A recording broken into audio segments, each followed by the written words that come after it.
পতিত ফ্যাসিস্ট আওয়ামী লীগ সরকার সারা দেশের সব প্রতিষ্ঠানকে দলীয়করণ করে রেখেছে, সেখানে বাদ যায়নি গণমাধ্যমও, এমন মন্তব্য করেছেন তথ্যমন্ত্রী জহির উদ্দিন স্বপন। চট্টগ্রাম প্রেস ক্লাবে সাংবাদিকদের সঙ্গে মতবিনিময় সভায় এই মন্তব্য করেন তিনি। এ সময় তিনি আরও বলেন, প্রেস ক্লাবগুলোকে দলীয়করণ করা অপরাধীদের জবাবদিহিতার আওতায় আনা হবে।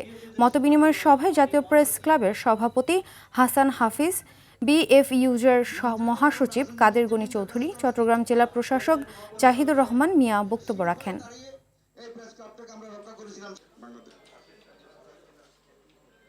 বিগত সরকারের সবচেয়ে বড় অপরাধ ছিল এটাই যে গোটা রাষ্ট্রকে তারা দলীয়করণ করে ফেলেছিল। পুলিশের ইউনিফর্মকে পর্যন্ত তারা একটা দলীয় বাহিনীতে রূপান্তরিত করেছিল। প্রেস ক্লাবকে তারা দলীয় ক্লাবে পরিণত করেছিল এবং সে কারণেই এই ধরনের জনগণের সার্বজনীন যে সমস্ত প্রতিষ্ঠান এবং পেশা, সেটাও জনগণের কাছে ঘৃণিত এবং বিতর্কিত হয়ে পড়েছে।